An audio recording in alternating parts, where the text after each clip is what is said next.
Chapter 17. Elizabeth Jane had perceived from Henchard's manner that in assenting to dance she had made a mistake of some kind. In her simplicity she did not know what it was, till a hint from a nodding acquaintance enlightened her.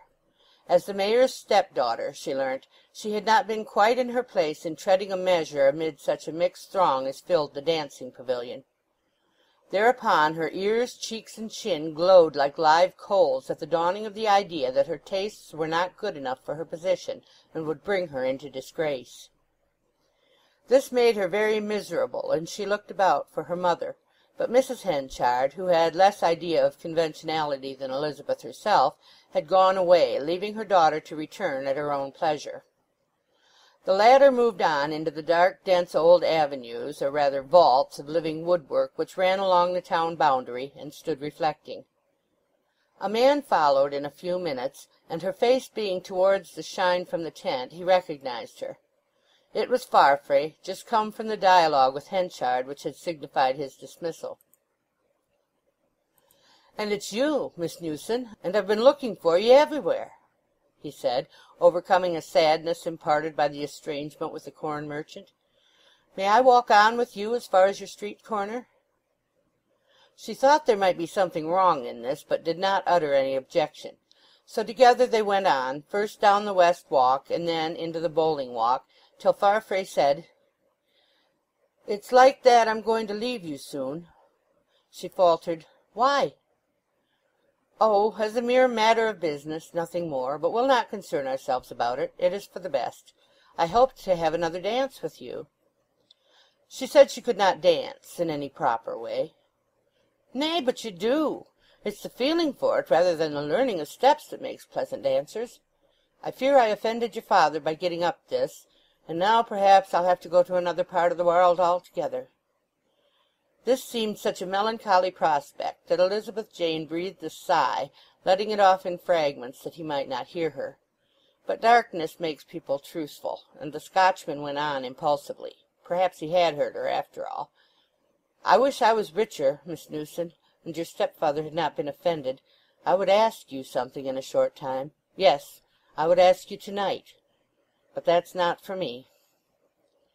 What he would have asked her he did not say, and instead of encouraging him she remained incompetently silent. Thus, afraid one of another, they continued their promenade along the walls till they got near the bottom of the bowling walk. 20 steps further and the trees would end, and the street corner and lamps appear. In consciousness of this they stopped. "I never found out who it was that sent us to Durnover Granary on a fool's errand that day," said Donald in his undulating tones. "Did ye ever know yourself, Miss Newson?" "Never," said she. "I wonder why they did it. For fun, perhaps." "Perhaps it was not for fun. It might have been that they thought they would like us to stay waiting there, talking to one another. Well, I hope you Casterbridge folk will not forget me if I go." "That I'm sure we won't," she said earnestly. "I wish you wouldn't go at all." They had got into the lamplight. "Now I'll think over that," said Donald Farfrae, "and I'll not come up to your door, but part from you here, lest it make your father more angry still." They parted, Farfrae returning into the dark bowling walk, and Elizabeth Jane going up the street. Without any consciousness of what she was doing, she started running with all her might till she reached her father's door. "Oh, dear me, what am I at?" she thought, as she pulled up breathless. Indoors she fell to conjecturing the meaning of Farfrae's enigmatic words about not daring to ask her what he fain would. Elizabeth, that silent observing woman, had long noted how he was rising in favour among the townspeople, and knowing Henchard's nature now, she had feared that Farfrae's days as manager were numbered, so that the announcement gave her little surprise. Would Mr. Farfrae stay in Casterbridge despite his words and her father's dismissal? His occult breathings to her might be solvable by his course in that respect. The next day was windy, so windy that walking in the garden she picked up a portion of the draft of a letter on business in Donald Farfrae's writing, which had flown over the wall from the office.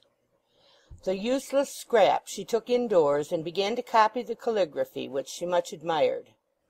The letter began, "Dear Sir," and presently, writing on a loose slip, Elizabeth Jane, she laid the latter over Sir, making the phrase, "Dear Elizabeth Jane." When she saw the effect, a quick red ran up her face and warmed her through, though nobody was there to see what she had done. She quickly tore up the slip and threw it away. After this she grew cool and laughed at herself, walked about the room and laughed again, not joyfully, but distressfully rather. It was quickly known in Casterbridge that Farfrae and Henchard had decided to dispense with each other. Elizabeth Jane's anxiety to know if Farfrae were going away from the town reached a pitch that disturbed her, for she could no longer conceal from herself the cause. At length the news reached her that he was not going to leave the place. A man following the same trade as Henchard, but on a very small scale, had sold his business to Farfrae, who was forthwith about to start as corn and hay merchant on his own account. Her heart fluttered when she heard of this step of Donald's, proving that he meant to remain. And yet, would a man who cared one little bit for her have endangered his suit by setting up a business in opposition to Mr. Henchard's? Surely not. And it must have been a passing impulse only which had led him to address her so softly. To solve the problem whether her appearance on the evening of the dance were such as to inspire a fleeting love at first sight, she dressed herself up exactly as she had dressed then, the muslin, the spencer, the sandals, the parasol, and looked in the mirror. The picture glassed back was, in her opinion, precisely of such a kind as to inspire that fleeting regard, and no more. "Just enough to make him silly, and not enough to keep him so," she said luminously. And Elizabeth thought, in a much lower key, that by this time he had discovered how plain and homely was the informing spirit of that pretty outside. Hence, when she felt her heart going out to him, she would say to herself, with a mock pleasantry that carried an ache with it, "No, no, Elizabeth Jane, such dreams are not for you." She tried to prevent herself from seeing him and thinking of him, succeeding fairly well in the former attempt, in the latter not so completely. Henchard, who had been hurt at finding that Farfrae did not mean to put up with his temper any longer, was incensed beyond measure when he learnt what the young man had done as an alternative. It was in the town hall, after a council meeting, that he first became aware of Farfrae's coup for establishing himself independently in the town, and his voice might have been heard as far as the town pump, expressing his feelings to his fellow councilmen. These tones showed that, though under a long reign of self-control he had become mayor and churchwarden and what not, there was still the same unruly volcanic stuff beneath the rind of Michael Henchard as when he had sold his wife at Weydon Fair. "Well, he's a friend of mine, and I'm a friend of his, or if we are not, what are we? Odd sen, if I've not been his friend, who has, I should like to know? Didn't he come here without a sound shoe to his foot? Didn't I keep him here, help him to a living? Didn't I help him to money, or whatever he wanted? I stuck out for no terms. I said, name your own price. I'd have shared my last crust with that young fellow at one time, I liked him so well, and now he's defied me. But damn him, I'll have a tussle with him now, at fair buying and selling, mind, at fair buying and selling. And if I can't overbid such a stripling as he, then I'm not worth a varden. We'll show that we know our business as well as one here and there." His friends of the corporation did not specially respond. Henchard was less popular now than he had been when, nearly 2 years before, they had voted him to the chief magistracy on account of his amazing energy. While they had collectively profited by this quality of the corn factors, they had been made to wince individually on more than one occasion. So he went out of the hall and down the street alone. Reaching home, he seemed to recollect something with a sour satisfaction. He called Elizabeth Jane. Seeing how he looked when she entered, she appeared alarmed. "Nothing to find fault with," he said, observing her concern. "Only I want to caution you, my dear. That man Farfrae, it is about him. I've seen him talking to you 2 or 3 times. He danced with ye at the rejoicings, and came home with ye. Now, no blame to you. But just hearken. Have you made him any foolish promise? Gone the least bit beyond sniff and snaff at all?" "No, I have promised him nothing." "Good. All's well that ends well. I particularly wish you not to see him again." "Very well, sir. You promise?" She hesitated for a moment, and then said, "Yes, if you much wish it." "I do. He's an enemy to our house." When she had gone, he sat down and wrote in a heavy hand to Farfrae thus: Sir, I make request that henceforth you and my stepdaughter be as strangers to each other. She on her part has promised to welcome no more addresses from you, and I trust, therefore, you will not attempt to force them upon her. M. Henchard. One would almost have supposed Henchard to have had policy to see that no better modus vivendi could be arrived at with Farfrae than by encouraging him to become his son-in-law. But such a scheme for buying over a rival had nothing to recommend it to the mayor's headstrong faculties. With all domestic finesse of that kind he was hopelessly at variance. Loving a man or hating him, his diplomacy was as wrong-headed as a buffalo's, and his wife had not ventured to suggest the course which she, for many reasons, would have welcomed gladly. Meanwhile Donald Farfrae had opened the gates of commerce on his own account at a spot on Durnover Hill, as far as possible from Henchard's stores, and with every intention of keeping clear of his former friend and employer's customers. There was, it seemed to the younger man, room for both of them, and to spare. The town was small, but the corn and hay trade was proportionately large, and with his native sagacity he saw opportunity for a share of it. So determined was he to do nothing which should seem like trade antagonism to the mayor, that he refused his first customer, a large farmer of good repute, because Henchard and this man had dealt together within the preceding 3 months. "He was once my friend," said Farfrae, "and it's not for me to take business from him. I am sorry to disappoint you, but I cannot hurt the trade of a man who's been so kind to me." In spite of this praiseworthy course, the Scotchman's trade increased. Whether it were that his northern energy was an overmastering force among the easy-going Wessex worthies, or whether it was sheer luck, the fact remained that whatever he touched he prospered in. Like Jacob in Paddan Aram, he would no sooner humbly limit himself to the ring-straked and spotted exceptions of trade than the ring-straked and spotted would multiply and prevail. But most probably luck had little to do with it. "Character is fate," said Novalis, and Farfrae's character was just the reverse of Henchard's, who might not inaptly be described as Faust has been described, as a vehement, gloomy being who had quitted the ways of vulgar men without light to guide him on a better way. Farfrae duly received the request to discontinue attentions to Elizabeth Jane. His acts of that kind had been so slight that the request was almost superfluous. Yet he had felt a considerable interest in her, and after some cogitation he decided that it would be as well to enact no Romeo part just then, for the young girl's sake no less than his own. Thus the incipient attachment was stifled down. A time came when, avoid collision with his former friend as he might, Farfrae was compelled, in sheer self-defence, to close with Henchard in mortal commercial combat.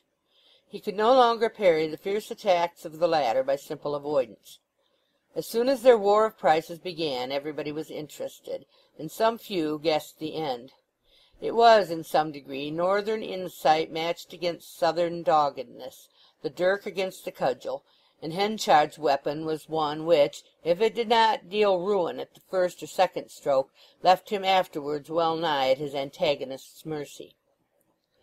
Almost every Saturday they encountered each other amid the crowd of farmers which thronged about the market-place in the weekly course of their business. Donald was always ready, and even anxious, to say a few friendly words, but the mayor invariably gazed stormfully past him, like one who had endured and lost on his account, and could in no sense forgive the wrong. Nor did Farfrae's snubbed manner of perplexity at all appease him. The large farmers, corn merchants, millers, auctioneers, and others had each an official stall in the corn market room, with their names painted thereon, and when, to the familiar series of Henchard, Everdene, Shiner, Darton, and so on, was added one inscribed Farfrae in staring new letters, Henchard was stung into bitterness. Like Bellerophon, he wandered away from the crowd, cankered in soul. From that day Donald Farfrae's name was seldom mentioned in Henchard's house. If at breakfast or dinner Elizabeth Jane's mother inadvertently alluded to her favourite's movements, the girl would implore her by a look to be silent, and her husband would say, "What? Are you too my enemy?" End of chapter 17. Chapter 18. There came a shock which had been foreseen for some time by Elizabeth, as the box passenger foresees the approaching jerk from some channel across the highway. Her mother was ill, too unwell to leave her room. Henchard, who treated her kindly, except in moments of irritation, sent at once for the richest, busiest doctor, whom he supposed to be the best. Bedtime came, and they burnt a light all night. In a day or two she rallied. Elizabeth, who had been staying up, did not appear at breakfast on the second morning, and Henchard sat down alone. He was startled to see a letter for him from Jersey, in a writing he knew too well, and had expected least to behold again. He took it up in his hands, and looked at it as at a picture, a vision, a vista of past enactments, and then he read it as an unimportant finale to conjecture. The writer said that she at length perceived how impossible it would be for any further communications to proceed between them now that his remarriage had taken place. That such reunion had been the only straightforward course open to him she was bound to admit. "On calm reflection, therefore," she went on, "I quite forgive you for landing me in such a dilemma, remembering that you concealed nothing before our ill-advised acquaintance, and that you really did set before me in your grim way the fact of there being a certain risk in intimacy with you, slight as it seemed to be after 15 or 16 years of silence on your wife's part. I thus look upon the whole as a misfortune of mine, and not a fault of yours. So that, Michael, I must ask you to overlook those letters with which I pestered you day after day in the heat of my feelings. They were written whilst I thought your conduct to me cruel. But now I know more particulars of the position you were in, I see how inconsiderate my reproaches were. Now you will, I am sure, perceive that the one condition which will make any future happiness possible for me is that the past connection between our lives be kept secret outside this isle. Speak of it I know you will not, and I can trust you not to write of it. One safeguard more remains to be mentioned, that no writings of mine or trifling articles belonging to me should be left in your possession through neglect or forgetfulness. To this end may I request you to return to me any such you may have, particularly the letters written in the first abandonment of feeling.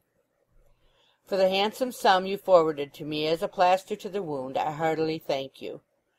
I am now on my way to Bristol to see my only relative. She is rich, and I hope will do something for me. I shall return through Casterbridge and Budmouth, where I shall take the packet-boat. Can you meet me with the letters and other trifles? I shall be in the coach which changes horses at the Antelope Hotel at 5:30 Wednesday evening. I shall be wearing a Paisley shawl with a red centre, and thus may easily be found. I should prefer this plan of receiving them to having them sent. I remain still yours, ever, Lucetta. Henchard breathed heavily. Poor thing, better you had not known me. Upon my heart and soul, if ever I should be left in a position to carry out that marriage with thee, I ought to do it. I ought to do it, indeed. The contingency that he had in his mind was, of course, the death of Mrs. Henchard. As requested, he sealed up Lucetta's letters, and put the parcel aside till the day she had appointed. This plan of returning them by hand being apparently a little ruse of the young lady for exchanging a word or two with him on past times. He would have preferred not to see her, but deeming that there could be no great harm in acquiescing thus far, he went at dusk and stood opposite the coach-office. The evening was chilly, and the coach was late. Henchard crossed over to it while the horses were being changed, but there was no Lucetta inside or out. Concluding that something had happened to modify her arrangements, he gave the matter up and went home, not without a sense of relief. Meanwhile Mrs. Henchard was weakening visibly. She could not go out of doors any more. One day, after much thinking which seemed to distress her, she said she wanted to write something. A desk was put upon her bed with pen and paper, and at her request she was left alone. She remained writing for a short time, folded her paper carefully, called Elizabeth Jane to bring a taper and wax, and then, still refusing assistance, sealed up the sheet, directed it, and locked it in her desk. She had directed it in these words: Mr. Michael Henchard, not to be opened till Elizabeth Jane's wedding day. The latter sat up with her mother to the utmost of her strength, night after night. To learn to take the universe seriously there is no quicker way than to watch, to be a waker, as the country people call it. Between the hours at which the last toss-pot went by and the first sparrow shook himself, The silence in Casterbridge, barring the rare sound of the watchman, was broken in Elizabeth's ear only by the timepiece in the bedroom ticking frantically against the clock on the stairs, ticking harder and harder till it seemed to clang like a gong. And all this while the subtle-souled girl asking herself why she was born, why sitting in a room and blinking at the candle, why things around her had taken the shape they wore in preference to every other possible shape, why they stared at her so helplessly as if waiting for the touch of some wand that should release them from terrestrial constraint, what that chaos called consciousness which spun in her at this moment like a top tended to and began in. Her eyes fell together. She was awake, yet she was asleep. A word from her mother roused her. Without preface, and as the continuation of a scene already progressing in her mind, Mrs. Henchard said, "You remember the note sent to you and Mr. Farfrae, asking you to meet someone in Durnover Barton, and that you thought it was a trick to make fools of you?" "Yes." "It was not to make fools of you. It was done to bring you together. 'Twas I did it." "Why?" said Elizabeth with a start. "I wanted you to marry Mr. Farfrae." "Oh, mother!" Elizabeth Jane bent down her head so much that she looked quite into her own lap. But as her mother did not go on, she said, "What reason?" "Well, I had a reason. 'Twill out one day. I wish it could have been in my time. But there, nothing is as you wish it. Henchard hates him." "Perhaps they'll be friends again," murmured the girl. "I don't know. After this her mother was silent and dozed, and she spoke on the subject no more. Some little time later on Farfrae was passing Henchard's house on a Sunday morning, when he observed that the blinds were all down. He rang the bell so softly that it only sounded a single full note and a small one, and then he was informed that Mrs. Henchard was dead, just dead, that very hour. At the town pump there were gathered when he passed a few old inhabitants, who came there for water whenever they had, as at present, spare time to fetch it, because it was purer from that original fount than from their own wells. Mrs. Cuxsom, who had been standing there for an indefinite time with her pitcher, was describing the incidents of Mrs. Henchard's death as she had learnt them from the nurse. "And she was white as marble stone," said Mrs. Cuxsom, "and likewise such a thoughtful woman too. Ah, poor soul, that a minded every little thing that wanted tending. Yes, says she, when I'm gone and my last breath's blowed, look in the top drawer of the chest in the back room by the window, and you'll find all my coffin clothes, a piece of flannel, that's to put under me, and the little pieces to put under my head. And my new stockings for my feet, they are folded alongside, and all my other things. And there's 4-ounce pennies, the heaviest I could find, tied up in bits of linen, for weights, 2 for my right eye and 2 for my left," she said. "And when you've used 'em and my eyes don't open no more, bury the pennies, good souls, and don't you go spending 'em, for I shouldn't like it. And open the windows as soon as I am carried out, and make it as cheerful as you can, for Elizabeth Jane." "Ah, poor heart!" "Well, and Martha did it, and buried the ounce pennies in the garden. But if you'll believe words, that man Christopher Coney went and dug 'em up and spent 'em at the Three Mariners. 'Faith,' he said, 'why should death rob life of 4pence? Death's not of such good report that we should respect him to that extent,' says he." "'Twas a cannibal deed," deprecated her listeners. "Gad, then I won't quite hae it," said Solomon Longways. "I say it to-day, and 'tis a Sunday morning, and I wouldn't speak wrongfully for a zilver sixpence at such a time. I don't see noo harm in it. To respect the dead is sound doxology, and I wouldn't sell skeletons, leastwise respectable skeletons, to be varnished for 'natomies, except I were out o' work. But money is scarce, and throats get dry. Why should death rob life of 4pence? I say there was no treason in it." "Well, poor soul, she's helpless to hinder that or anything now," answered Mother Cuxsom, "and all her shining keys will be took from her, and her cupboards opened, and little things I didn't wish seen and anybody will see, and her wishes and ways will all be as nothing."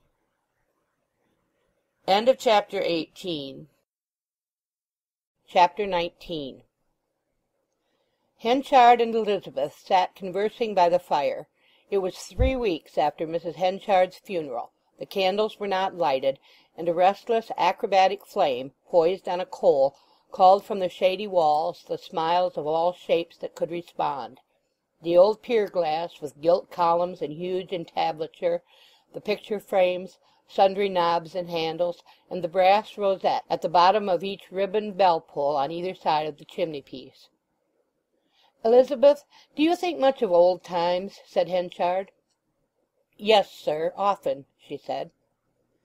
"Who do you put in your pictures of 'em?" "Mother and father. Nobody else, hardly." Henchard always looked like one bent on resisting pain when Elizabeth Jane spoke of Richard Newson as father.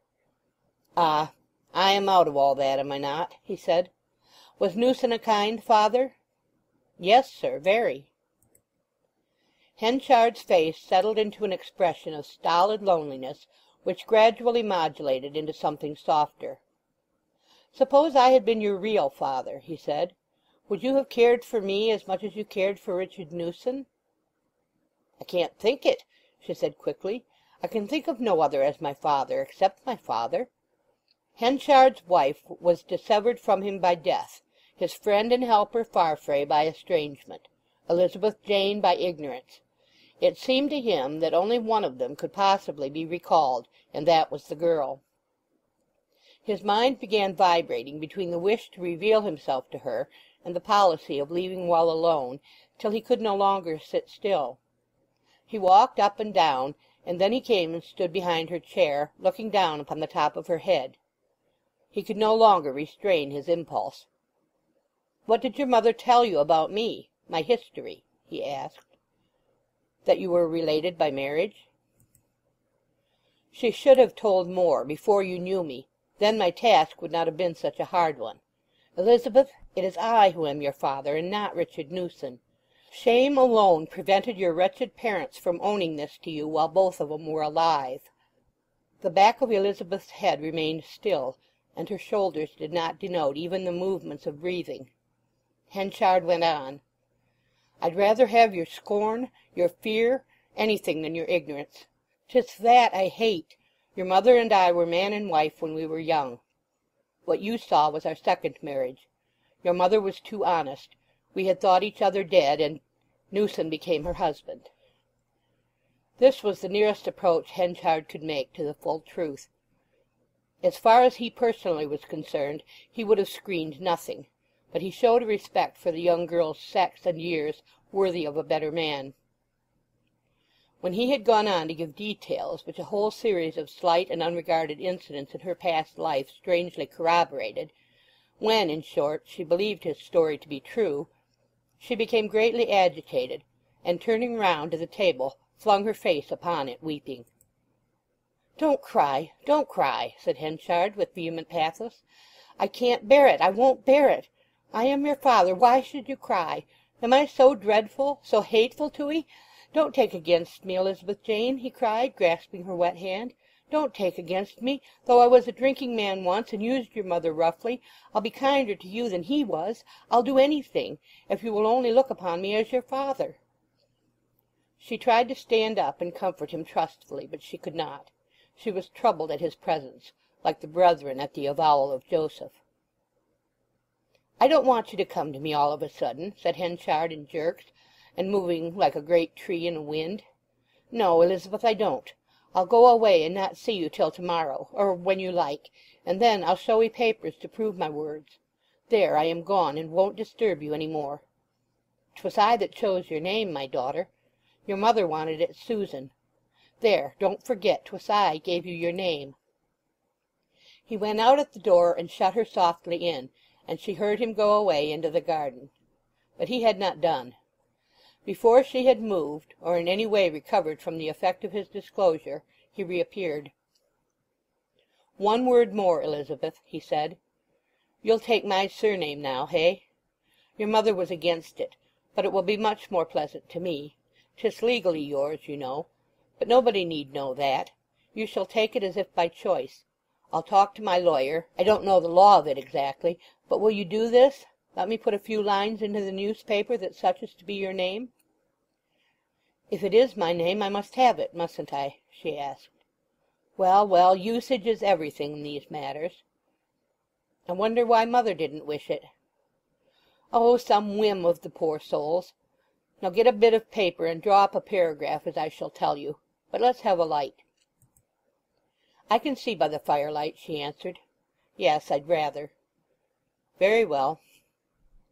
She got a piece of paper, and bending over the fender wrote at his dictation words which he had evidently got by heart from some advertisement or other, words to the effect that she, the writer, hitherto known as Elizabeth Jane Newson, was going to call herself Elizabeth Jane Henchard forthwith. It was done and fastened up and directed to the office of the Casterbridge Chronicle. "Now," said Henchard, with the blaze of satisfaction that he always emitted when he had carried his point, though tenderness softened it this time, "I'll go upstairs and hunt for some documents that will prove it all to you, but I won't trouble you with them till tomorrow. Good night, my Elizabeth Jane." He was gone before the bewildered girl could realize what it all meant, or adjust her filial sense to the new centre of gravity. She was thankful that he had left her to herself for the evening, and sat down over the fire. Here she remained in silence, and wept, not for her mother now, but for the genial sailor Richard Newson, to whom she seemed doing a wrong. Henchard in the meantime had gone upstairs. Papers of a domestic nature he kept in a drawer in his bedroom, and this he unlocked. Before turning them over he leant back and indulged in reposeful thought. Elizabeth was his at last, and she was a girl of such good sense and kind heart that she would be sure to like him. He was the kind of man to whom some human object for pouring out his heart upon, were it emotive or were it choleric, was almost a necessity. The craving for his heart for the re-establishment of this tenderest human tie had been great during his wife's lifetime, and now he had submitted to its mastery without reluctance and without fear. He bent over the drawer again and proceeded in his search. Among the other papers had been placed the contents of his wife's little desk, the keys of which had been handed to him at her request. Here was the letter addressed to him with the restriction, not to be opened till Elizabeth Jane's wedding day. Mrs. Henchard, though more patient than her husband, had been no practical hand at anything. In sealing up the sheet, which was folded and tucked in without an envelope in the old-fashioned way, she had overlaid the junction with a large mass of wax without the requisite undertouch of the same. The seal had cracked, and the letter was open. Henchard had no reason to suppose the restriction one of serious weight, and his feeling for his late wife had not been of the nature of deep respect.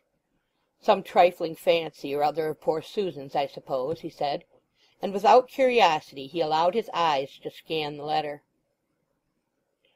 "My dear Michael, for the good of all three of us, I have kept one thing a secret from you till now. I hope you will understand why. I think you will, though perhaps you may not forgive me. But, dear Michael, I have done it for the best. I shall be in my grave when you read this, and Elizabeth Jane will have a home. Don't curse me, Mike.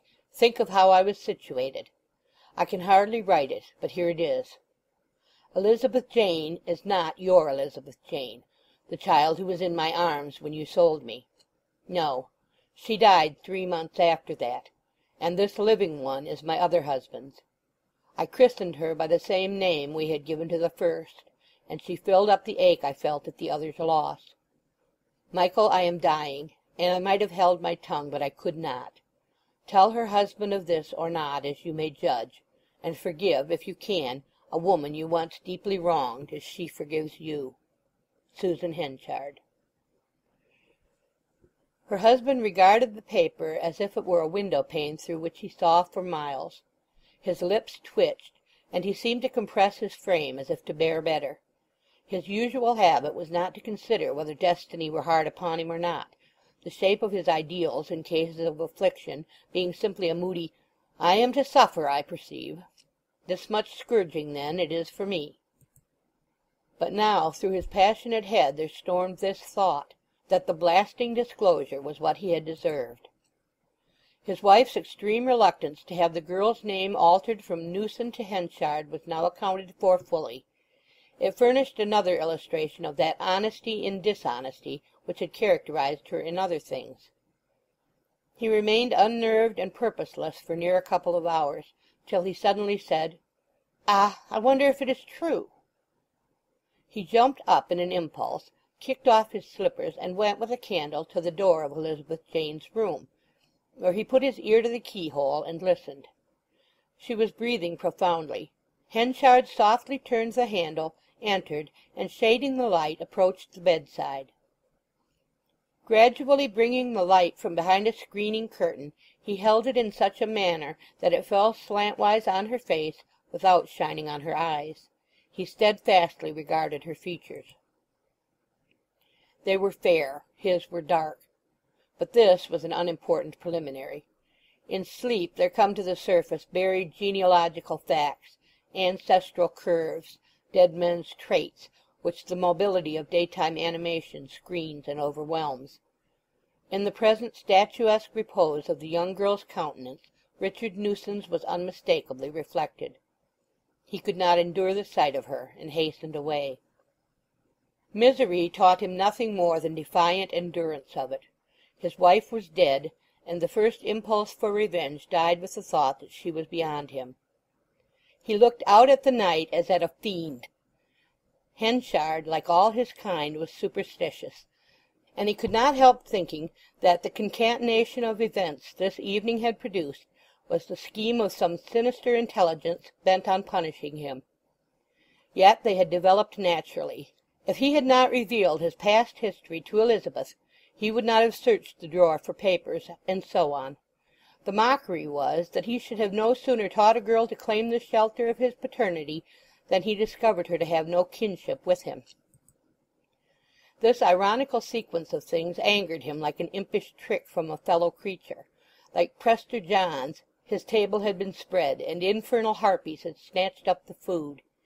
He went out of the house, and moved sullenly onward down the pavement till he came to the bridge at the bottom of the High Street. Here he turned in upon a bypath on the river bank, skirting the northeastern limits of the town. These precincts embodied the mournful phases of Casterbridge life, as the South Avenues embodied its cheerful moods. The whole way along here was sunless, even in summer-time. In spring white frosts lingered here when other places were steaming with warmth, while in winter it was the seed-field of all the aches, rheumatisms, and torturing cramps of the year.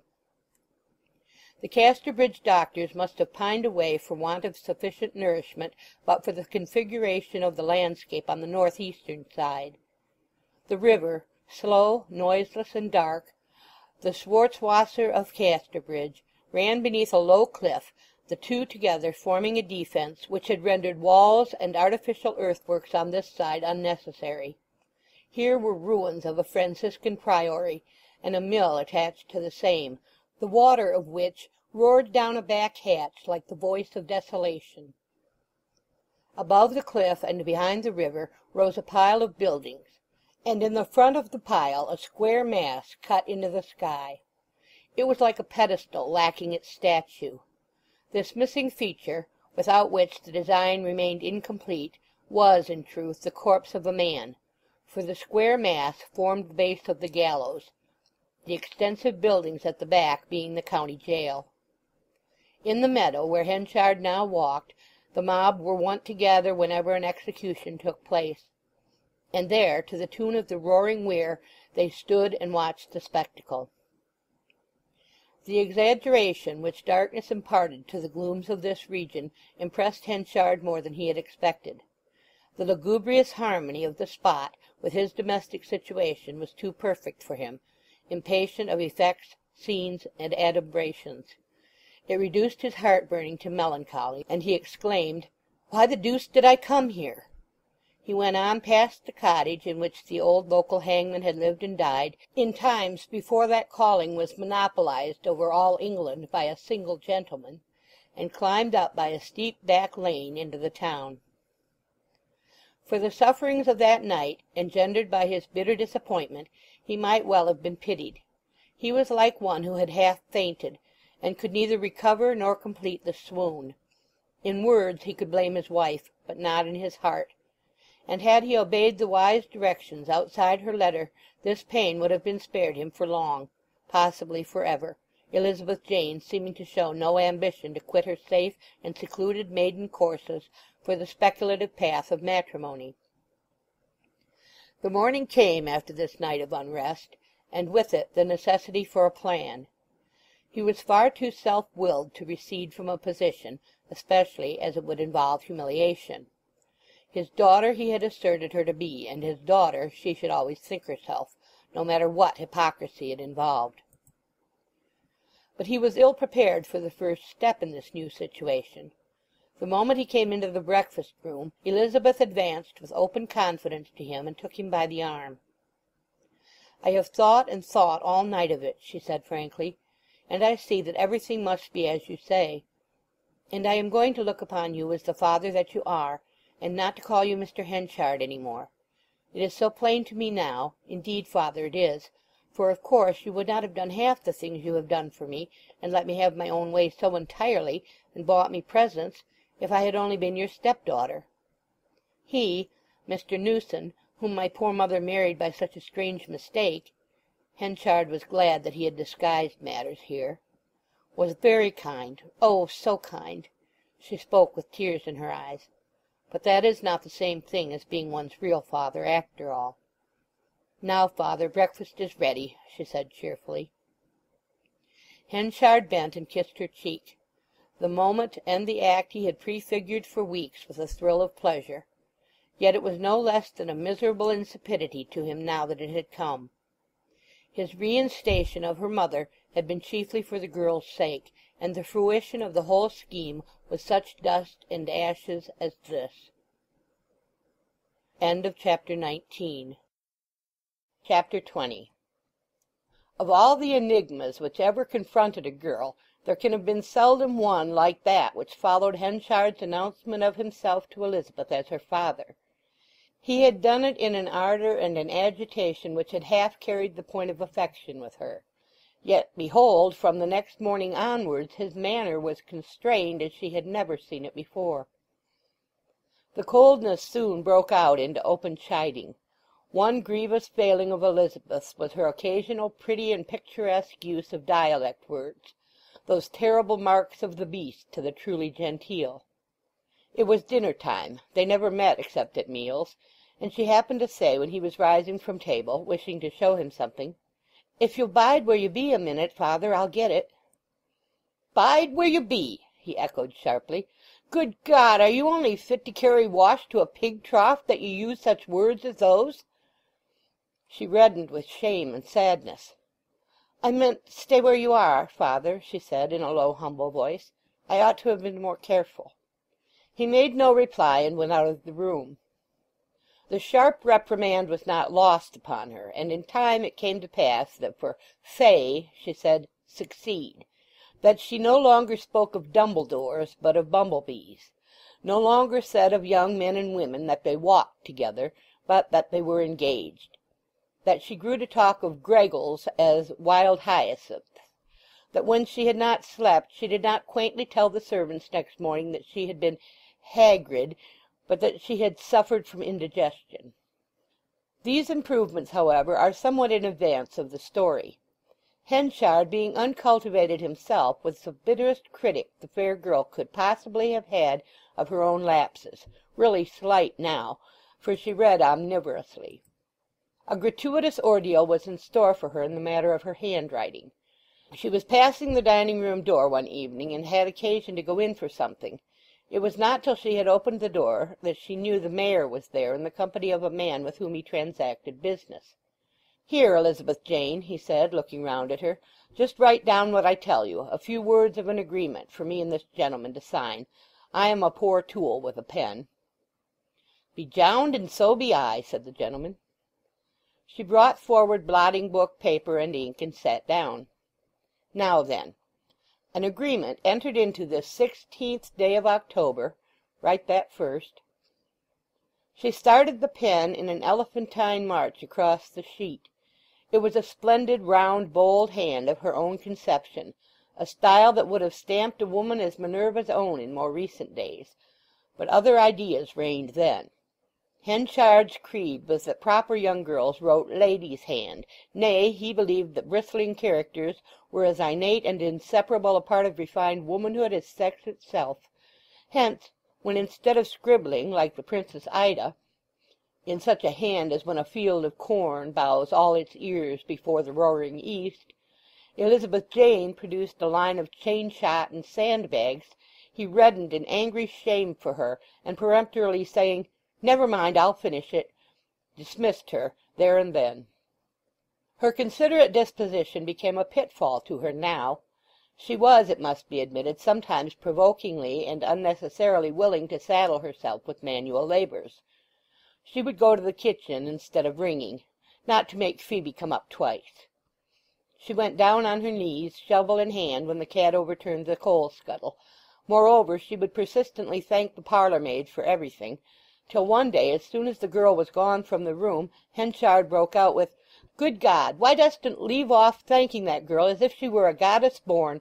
Don't I pay her £12 a year to do things for 'ee?" Elizabeth shrank so visibly at the exclamation that he became sorry a few minutes later, and said that he did not mean to be rough. These domestic exhibitions were the small protruding needle-rocks, which suggested rather than revealed what was underneath.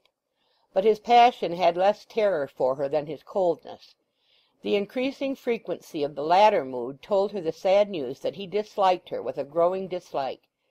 The more interesting that her appearance and manners became under the softening influences which she could now command, and in her wisdom did command, the more she seemed to estrange him. Sometimes she caught him looking at her with a lowering invidiousness that she could hardly bear.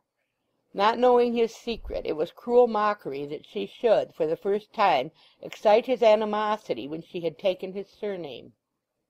But the most terrible ordeal was to come. Elizabeth had latterly been accustomed of an afternoon to present a cup of cider or ale and bread and cheese to Nance Mockridge, who worked in the yard wimbling hay-bonds. Nance accepted this offering thankfully at first, afterwards as a matter of course. On a day when Henchard was on the premises, he saw his stepdaughter enter the hay-barn on this errand, and as there was no clear spot on which to deposit the provisions, she at once set to work arranging 2 trusses of hay as a table. Mockridge, meanwhile, standing with her hands on her hips, easefully looking at the preparations on her behalf. "Elizabeth, come here," said Henchard, and she obeyed. "Why do you lower yourself so confoundedly?" he said with suppressed passion. "Haven't I told you o't 50 times, hey?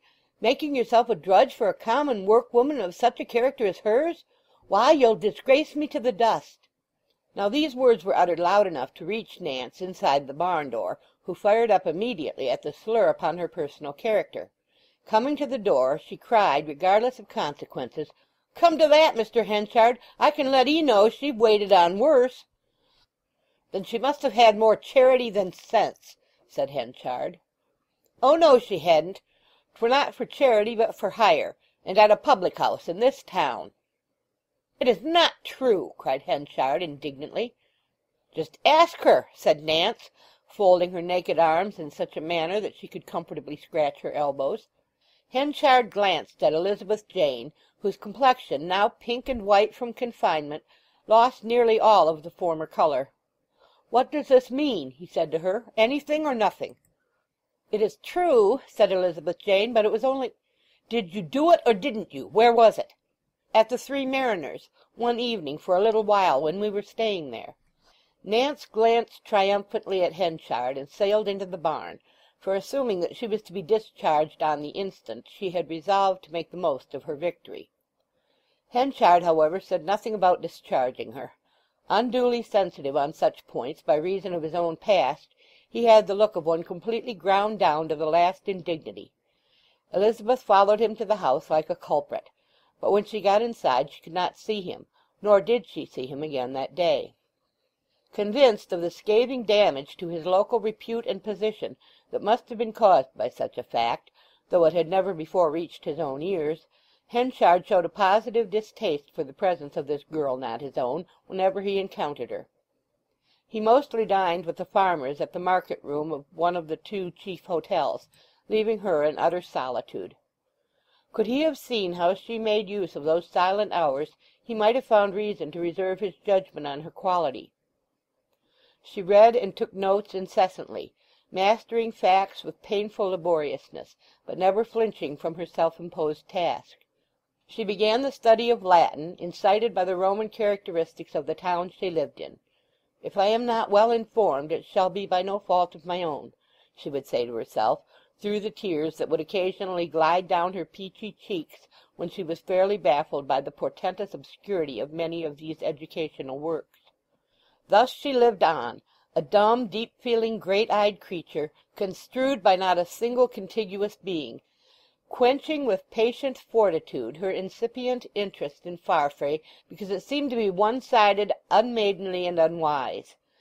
True that for reasons best known to herself she had, since Farfrae's dismissal, shifted her quarters from the back room affording a view of the yard, which she had occupied with such zest, to a front chamber overlooking the street. But as for the young man, whenever he passed the house he seldom or never turned his head.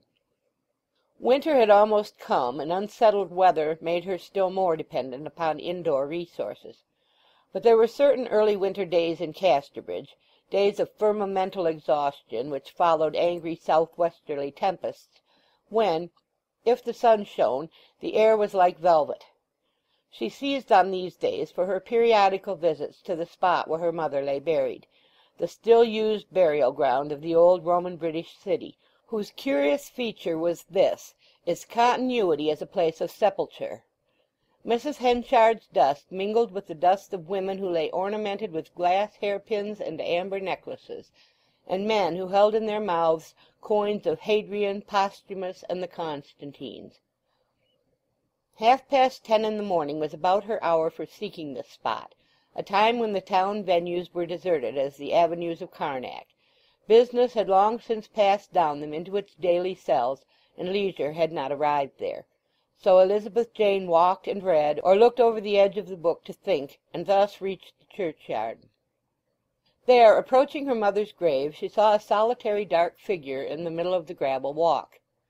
This figure, too, was reading, but not from a book, the words which engrossed it being the inscription on Mrs. Henchard's tombstone.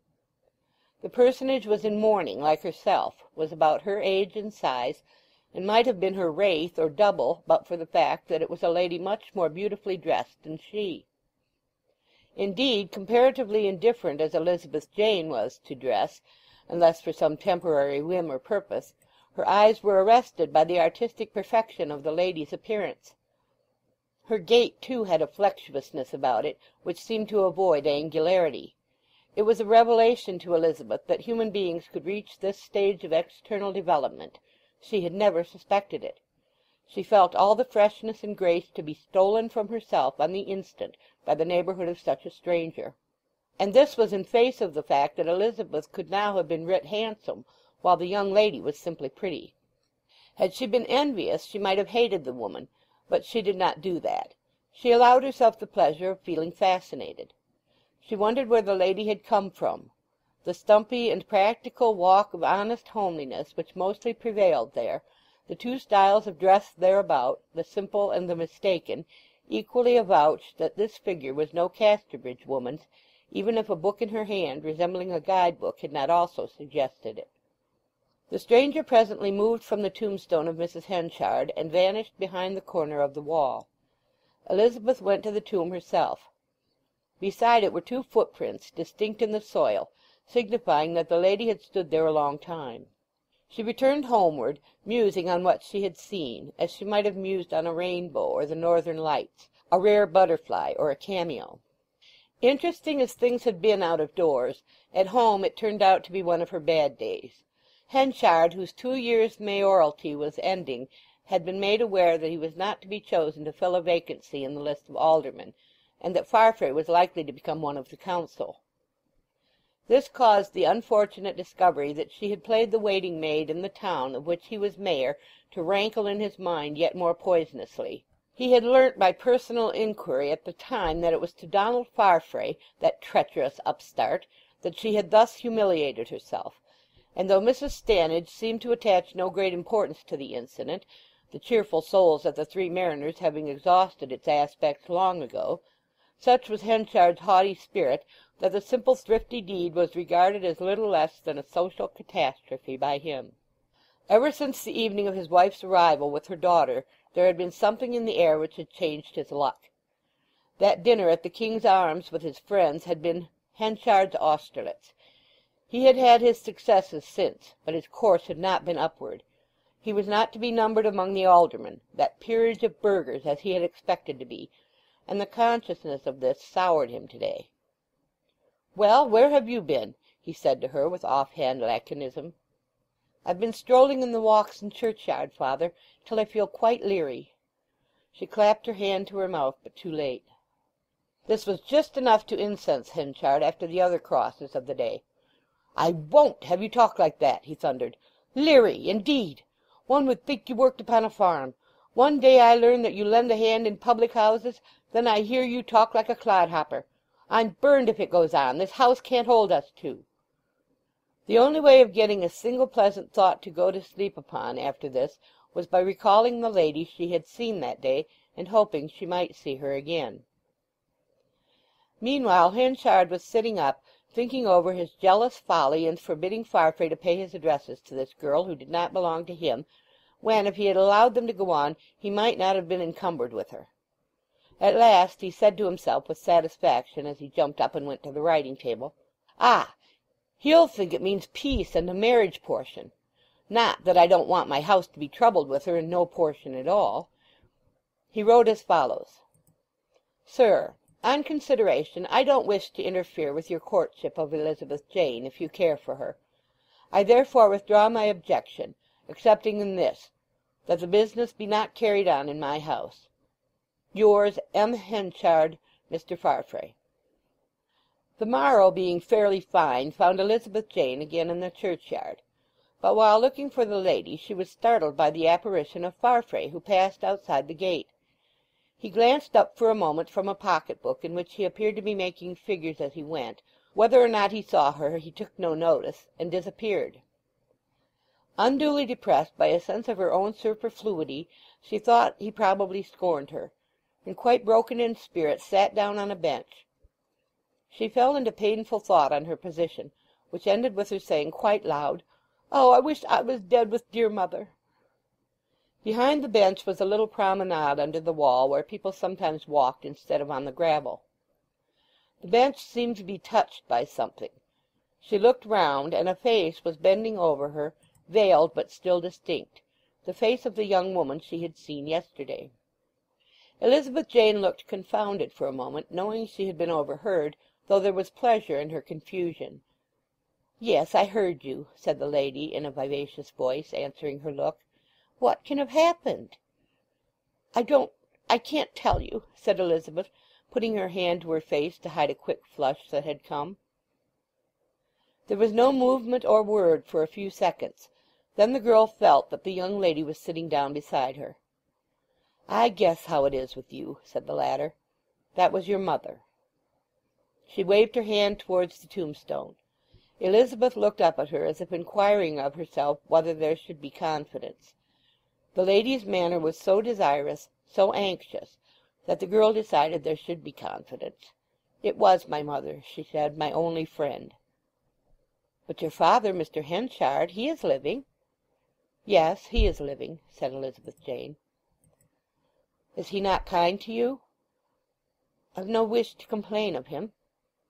"There has been a disagreement?" "A little." "Perhaps you were to blame," suggested the stranger. "I was, in many ways," sighed the meek Elizabeth.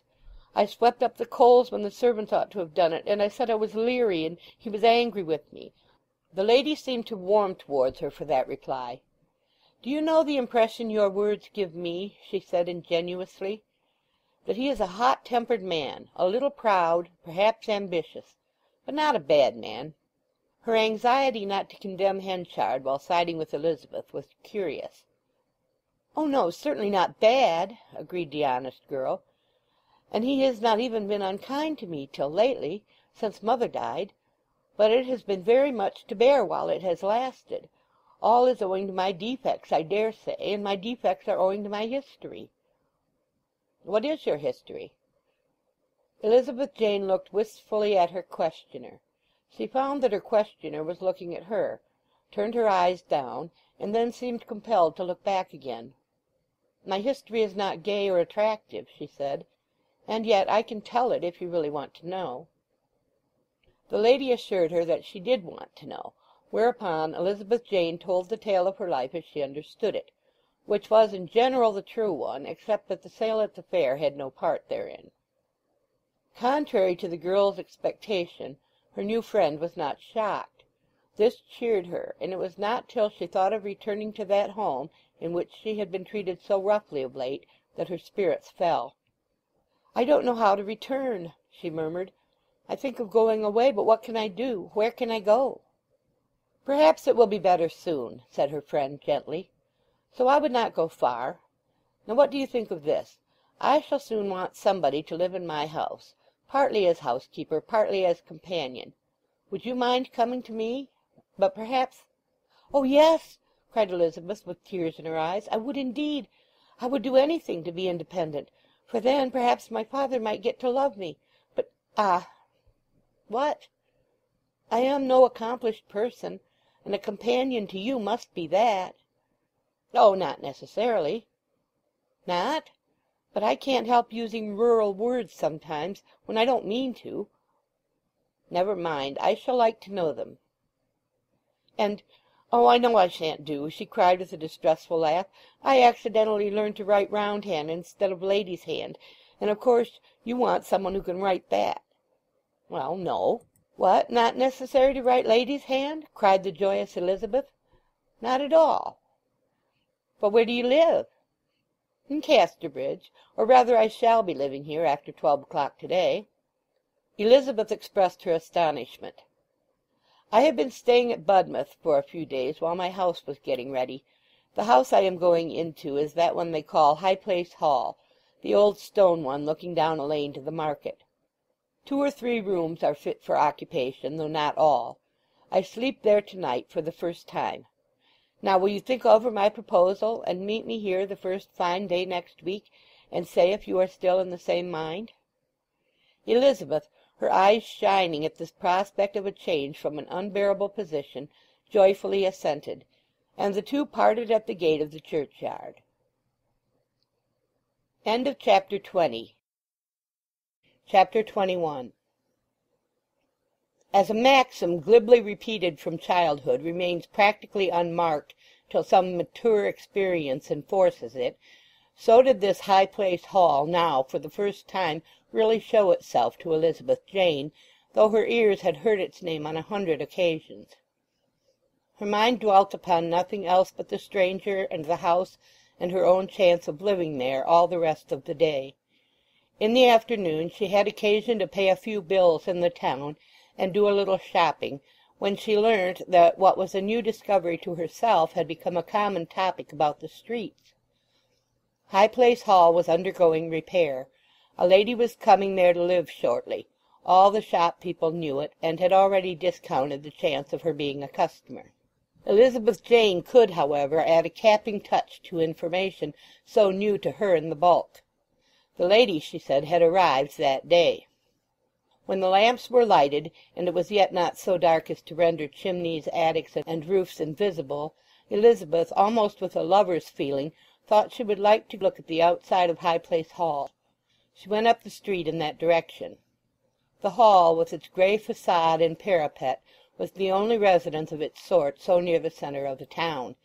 It had, in the first place, the characteristics of a country mansion: birds' nests in its chimneys, damp nooks where fungi grew, and irregularities of surface direct from nature's trowel. At night the forms of passengers were patterned by the lamps in black shadows upon the pale walls. This evening motes of straw lay around, and other signs of the premises having been in that lawless condition which accompanies the entry of a new tenant. The house was entirely of stone, and formed an example of dignity without great size. It was not altogether aristocratic, still less consequential. Yet the old-fashioned stranger instinctively said, "Blood built it, and wealth enjoys it," however vague his opinions of those accessories might be. Yet as regards the enjoying it the stranger would have been wrong, for until this very evening, when the new lady had arrived, the house had been empty for a year or two, while before that interval its occupancy had been irregular. The reason of its unpopularity was soon made manifest. Some of its rooms overlooked the market-place, and such a prospect from such a house was not considered desirable or seemly by its would-be occupiers. Elizabeth's eyes sought the upper rooms and saw lights there. The lady had obviously arrived. The impression that this woman of comparatively practised manner had made upon the studious girl's mind was so deep that she enjoyed standing under an opposite archway merely to think that the charming lady was inside the confronting walls, and to wonder what she was doing. Her admiration for the architecture of that front was entirely on account of the inmate it screened, though for that matter the architecture deserved admiration, or at least study on its own account. It was Palladian, and like most architecture erected since the Gothic age, was a compilation rather than a design. But its reasonableness made it impressive. It was not rich, but rich enough. A timely consciousness of the ultimate vanity of human architecture, no less than of other human things, had prevented artistic superfluity. Men had still quite recently been going in and out with parcels and packing cases, rendering the door and hall within like a public thoroughfare. Elizabeth trotted through the open door in the dusk, but becoming alarmed at her own temerity, she went quickly out again by another, which stood open in the lofty wall of the back court. To her surprise, she found herself in one of the little-used alleys of the town. Looking round at the door which had given her egress, by the light of the solitary lamp fixed in the alley, she saw that it was arched and old, older even than the house itself. The door was studded, and the keystone of the arch was a mask. Originally the mask had exhibited a comic leer, as could still be discerned, but generations of Casterbridge boys had thrown stones at the mask, aiming at its open mouth, and the blows thereon had chipped off the lips and jaws as if they had been eaten away by disease.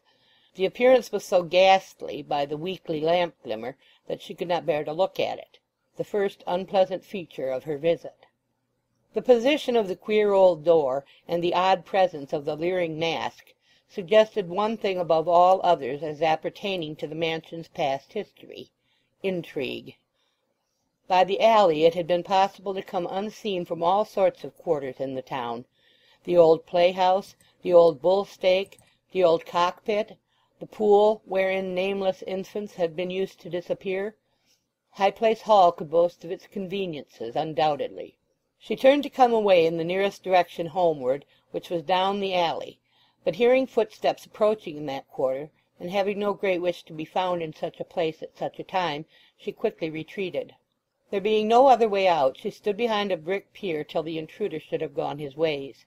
Had she watched, she would have been surprised. She would have seen that the pedestrian on coming up made straight for the arched doorway, that as he paused with his hand upon the latch, the lamplight fell upon the face of Henchard. But Elizabeth Jane clung so closely to her nook that she discerned nothing of this. Henchard passed in, as ignorant of her presence as she was ignorant of his identity, and disappeared in the darkness. Elizabeth came out a second time into the alley, and made the best of her way home. Henchard's chiding, by begetting in her a nervous fear of doing anything definable as unladylike, had operated thus curiously in keeping them unknown to each other at a critical moment. Much might have resulted from recognition, at the least a query on either side in one and the self-same form. What could he or she possibly be doing there? Henchard, whatever his business at the lady's house, reached his own home only a few minutes later than Elizabeth Jane. Her plan was to broach the question of leaving his roof this evening. The events of the day had urged her to the course, but its execution depended upon his mood, and she anxiously awaited his manner towards her. She found that it had changed. He showed no further tendency to be angry. He showed something worse. Absolute indifference had taken the place of irritability, and his coldness was such that it encouraged her to departure even more than hot temper could have done. "Father, have you any objection to my going away?" she asked. "Going away? No, none whatever. Where are you going?" She thought it undesirable and unnecessary to say anything at present about her destination to one who took so little interest in her. He would know that soon enough. "I have heard of an opportunity of getting more cultivated and finished, and being less idle," she answered with hesitation. a chance of a place in a household where I can have advantages of study and seeing refined life." "Then make the best of it, in heaven's name, if you can't get cultivated where you are." "You don't object?" "Object? I? Oh, no, not at all."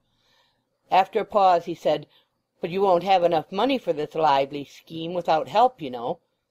If you like, I should be willing to make you an allowance, so that you not be bound to live upon the starvation wages refined folk are likely to pay ye." She thanked him for this offer. "It had better be done properly," he added after a pause. "A small annuity is what I should like you to have, so as to be independent of me, and so that I may be independent of you. Would that please ye?" "Certainly." "Then I'll see about it this very day." He seemed relieved to get her off his hands by this arrangement, and as far as they were concerned the matter was settled. She now simply waited to see the lady again. The day and the hour came, but a drizzling rain fell. Elizabeth Jane, having now changed her orbit from one of gay independence to laborious self-help, thought the weather good enough for such declined glory as hers, if her friend would only face it, a matter of doubt. She went to the boot-room where her patents had hung ever since her apotheosis, took them down, had their mildewed leathers blacked, and put them on as she had done in old times. Thus mounted, and with cloak and umbrella, she went off to the place of appointment, intending, if the lady were not there, to call at the house. One side of the churchyard, the side towards the weather, was sheltered by an ancient thatched mud wall, whose eaves overhung as much as 1 or 2 feet. At the back of the wall was a corn-yard with its granary and barns, the place wherein she had met Farfrae many months earlier. Under the projection of the thatch she saw a figure. The young lady had come. Her presence so exceptionally substantiated the girl's utmost hopes that she almost feared her good fortune. Fancies find rooms in the strongest minds. Here in a churchyard old as civilization, in the worst of weathers, was a strange woman of curious fascinations never seen elsewhere. There might be some devilry about her presence. However, Elizabeth went on to the church tower, on whose summit the rope of a flagstaff rattled in the wind, and thus she came to the wall. The lady had such a cheerful aspect in the drizzle that Elizabeth forgot her fancy.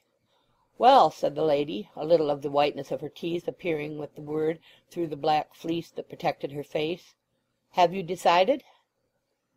"Yes, quite," said the other eagerly. "Your father is willing?"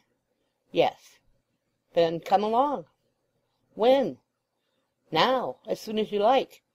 I had a good mind to send to you to come to my house, thinking you might not venture up here in the wind, but as I like getting out of doors I thought I would come and see first."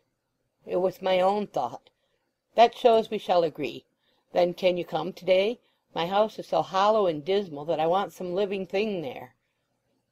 "I think I might be able to," said the girl, reflecting. Voices were borne over to them at that instant on the wind, and raindrops from the other side of the wall. There came such words as sacks, quarters, threshing, tailing, next Saturday's market, each sentence being disorganized by the gusts like a face in a cracked mirror. Both the women listened. "Who are those?" said the lady. "One is my father. He rents that yard and barn." The lady seemed to forget the immediate business in listening to the technicalities of the corn trade. At last she said suddenly, "Did you tell him where you were going to?" "No." "Oh, how was that?" "I thought it safer to get away first, as he is so uncertain in his temper." "Perhaps you are right. Besides, I have never told you my name. It is Miss Templeman." "Are they gone on the other side?" "No, they have only gone up into the granary." "Well, it is getting damp here. I shall expect you to-day, this evening, say at 6.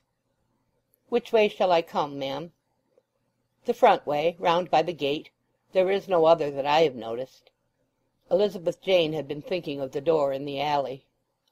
"Perhaps, as you have not mentioned your destination, you may as well keep silent upon it till you are clear off.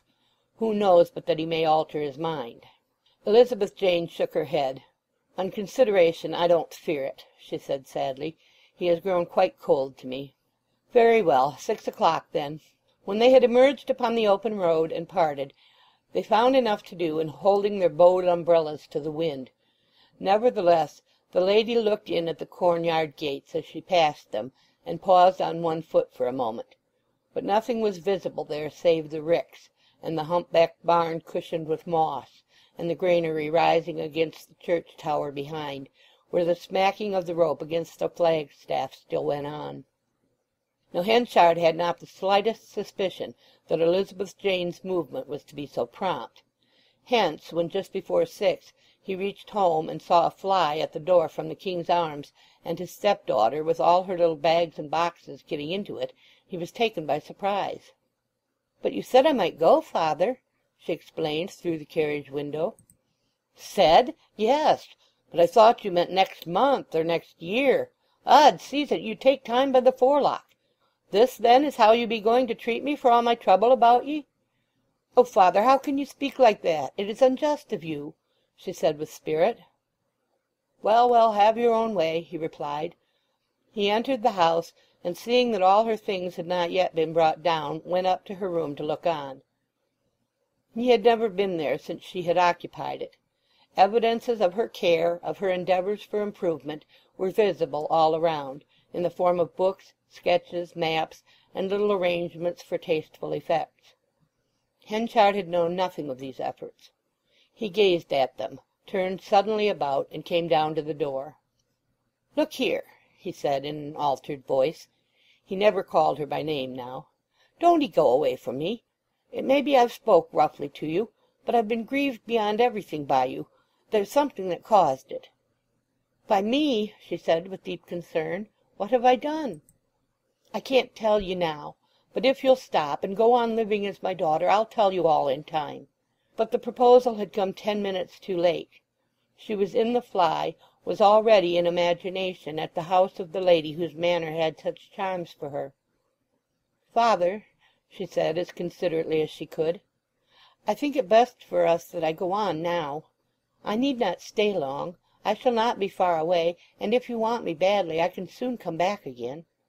He nodded ever so slightly as a receipt of her decision, and no more. "You are not going far, you say? What will be your address in case I wish to write to you, or am I not to know?" "Oh yes, certainly. It is only in the town, High Place Hall." "Where?" said Henchard, his face stilling. She repeated the words. He neither moved nor spoke, and waving her hand to him in utmost friendliness, she signified to the flyman to drive up the street. Chapter 21. Chapter 22. We go back for a moment to the preceding night to account for Henchard's attitude. At the hour when Elizabeth Jane was contemplating her stealthy reconnoitring excursion to the abode of the lady of her fancy, he had been not a little amazed at receiving a letter by hand in Lucetta's well-known characters. The self-repression, the resignation of her previous communication had vanished from her mood. She wrote with some of the natural lightness which had marked her in their early acquaintance. High Place Hall.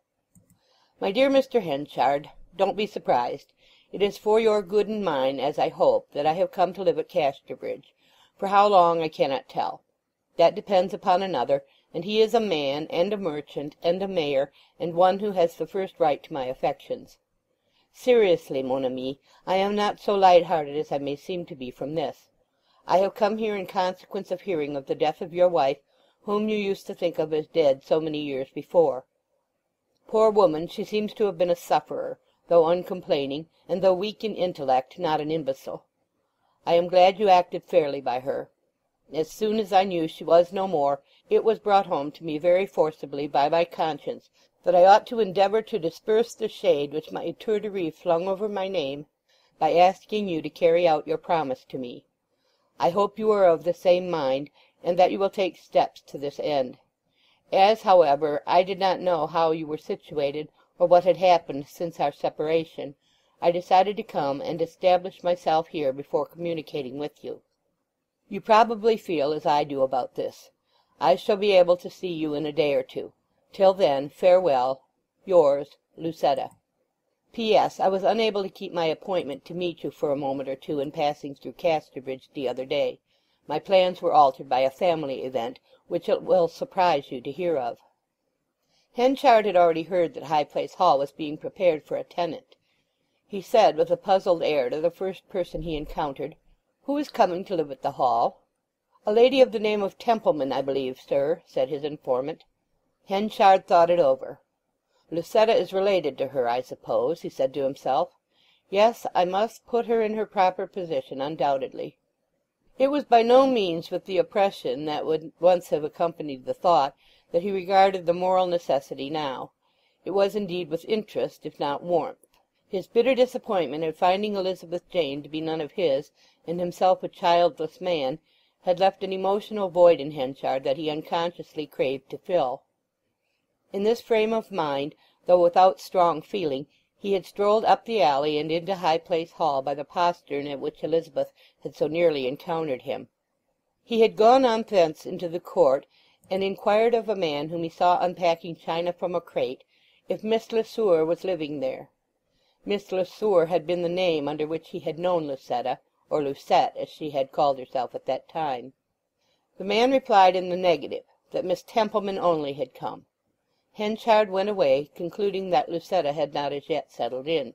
He was in this interested stage of the inquiry when he witnessed Elizabeth Jane's departure the next day.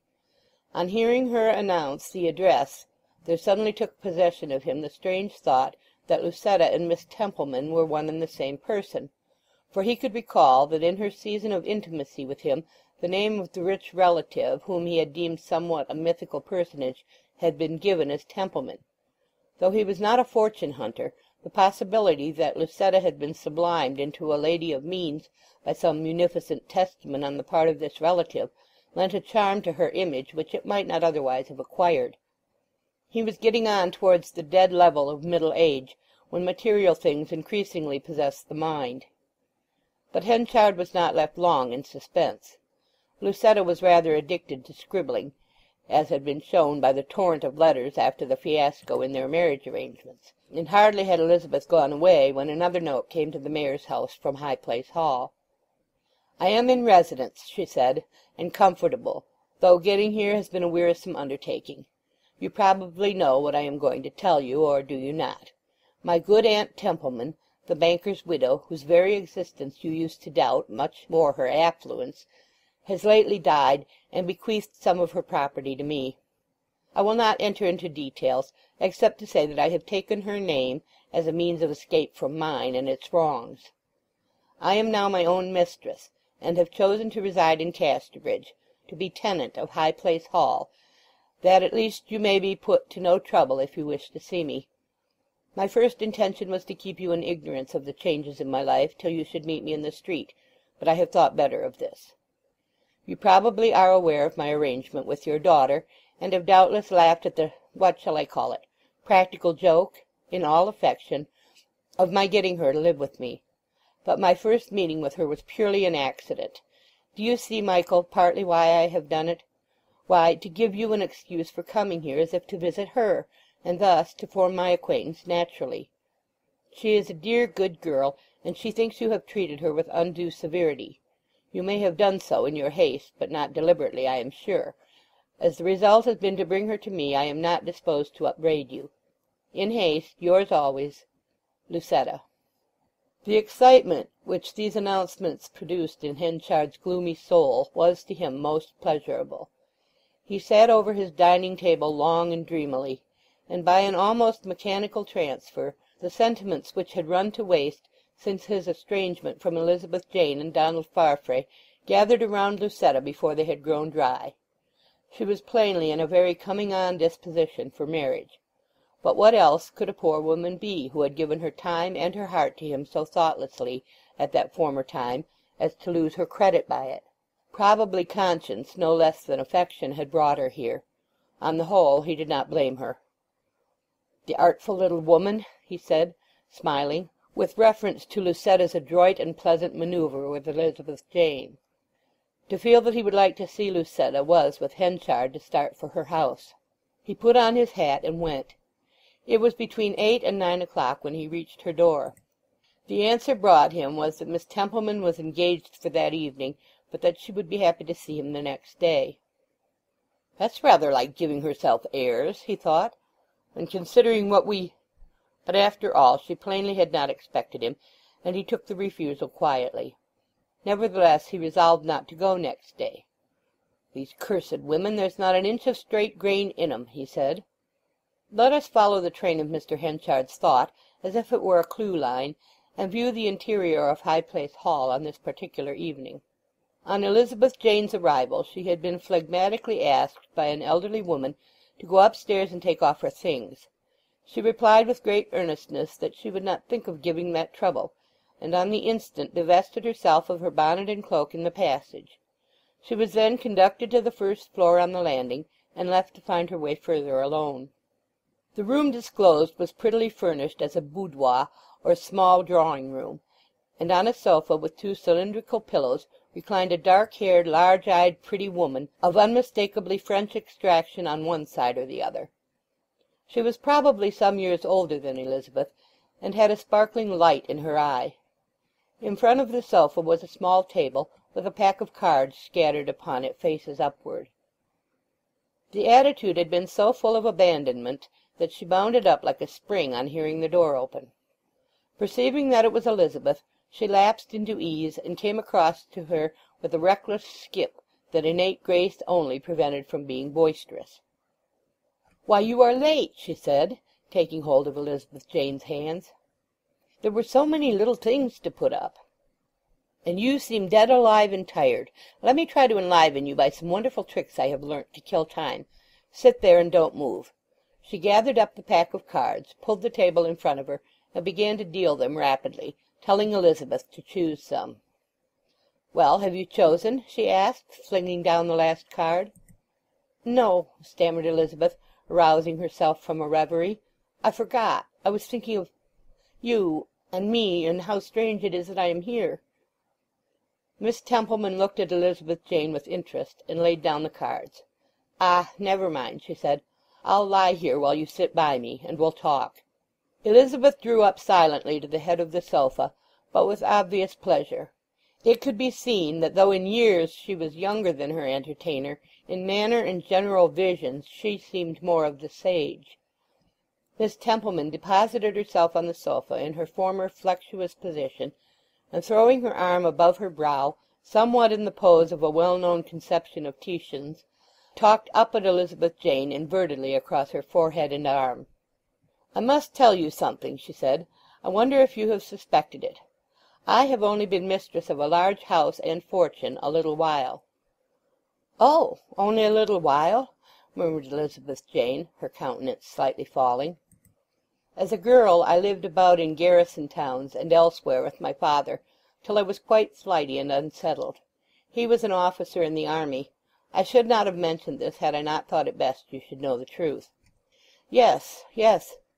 She looked thoughtfully round the room, at the little square piano with brass inlayings, at the window curtains, at the lamp, at the fair and dark kings and queens on the card table, and finally at the inverted face of Lucetta Templeman, whose large lustrous eyes had such an odd effect upside down.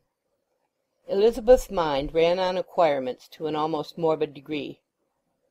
"You speak French and Italian fluently, no doubt," she said. "I have not been able to get beyond a wretched bit of Latin yet." "Well, for that matter, in my native isle speaking French does not go for much. It is rather the other way." "Where is your native isle?" It was with rather more reluctance that Miss Templeman said, "Jersey. There they speak French on one side of the street and English on the other, and a mixed tongue in the middle of the road. But it is a long time since I was there. Bath is where my people really belong to, though my ancestors in Jersey were as good as anybody in England. They were the Le Sueurs, an old family who have done great things in their time. I went back and lived there after my father's death, but I don't value such past matters, and am quite an English person in my feelings and tastes." Lucetta's tongue had for a moment outrun her discretion. She had arrived at Casterbridge as a Bath lady, and there were obvious reasons why Jersey should drop out of her life. But Elizabeth had tempted her to make free, and a deliberately formed resolve had been broken. It could not, however, have been broken in safer company. Lucetta's words went no further, and after this day she was so much upon her guard that there appeared no chance of her identification with the young Jersey woman who had been Henchard's dear comrade at a critical time. Not the least amusing of her safeguards was her resolute avoidance of a French word if one by accident came to her tongue more readily than its English equivalent. She shirked it with the suddenness of the weak apostle at the accusation, "Thy speech betrayeth thee." Expectancy sat visibly upon Lucetta the next morning. She dressed herself for Mr. Henchard, and restlessly awaited his call before midday. As he did not come, she waited on through the afternoon, but she did not tell Elizabeth that the person expected was the girl's stepfather. They sat in adjoining windows of the same room in Lucetta's great stone mansion, netting and looking out upon the market, which formed an animated scene. Elizabeth could see the crown of her stepfather's hat among the rest beneath, and was not aware that Lucetta watched the same object with yet intenser interest. He moved about amid the throng, at this point lively as an ant-hill, elsewhere more reposeful, and broken up by stalls of fruit and vegetables. The farmers as a rule preferred the open carrefour for their transactions, despite its inconvenient jostlings and the danger from crossing vehicles, to the gloomy sheltered market-room provided for them. Here they surged on this one day of the week, forming a little world of leggings, switches, and sample-bags, men of extensive stomachs sloping like mountain sides, men whose heads in walking swayed as the trees in November gales, who in conversing varied their attitudes much, lowering themselves by spreading their knees and thrusting their hands into the pockets of remote inner jackets. Their faces radiated tropical warmth, for though when at home their countenances varied with the seasons, their market faces all the year round were glowing little fires. All over clothes here were worn as if they were an inconvenience, a hampering necessity. Some men were well dressed, but the majority were careless in that respect, appearing in suits which were historical records of their wearers' deeds, sun-scorchings, and daily struggles for many years past. Yet many carried ruffled cheque-books in their pockets, which regulated at the bank hard by a balance of never less than 4 figures. In fact, what these gibbous human shapes specially represented was ready money, money insistently ready, not ready next year like a nobleman's, often not merely ready at the bank like a professional man's, but ready in their large plump hands.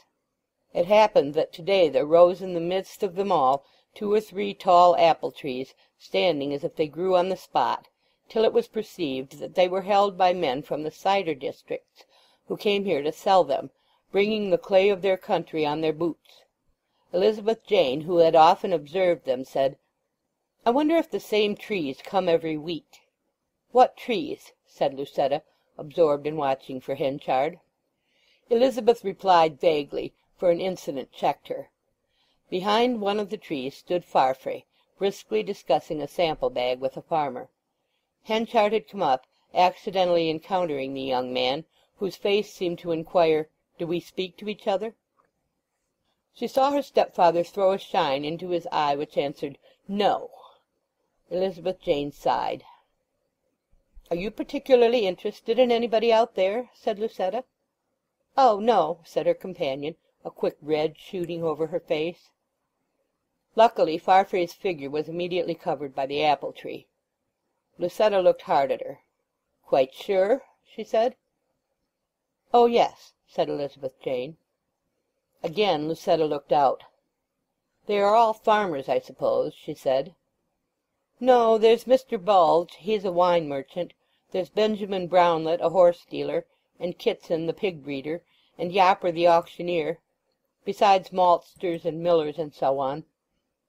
Farfrae stood out quite distinctly now, but she did not mention him.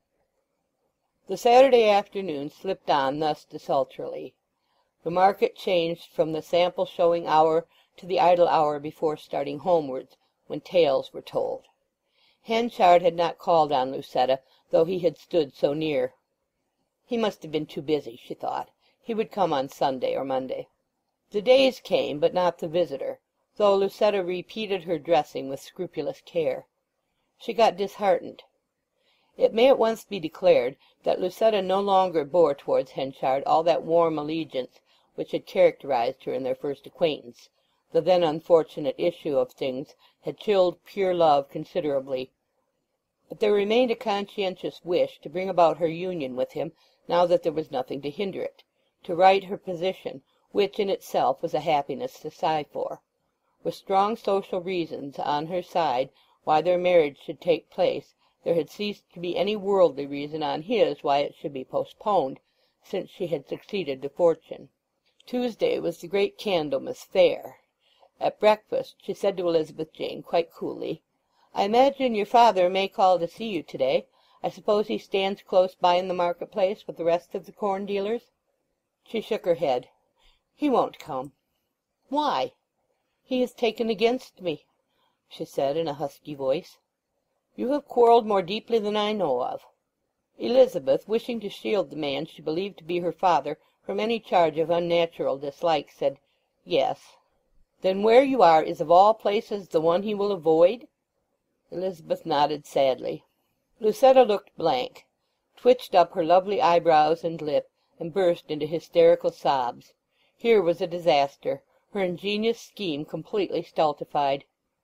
"Oh, my dear Miss Templeman, what's the matter?" cried her companion. "I like your company much," said Lucetta as soon as she could speak. "Yes, yes, and so do I yours," Elizabeth chimed in soothingly.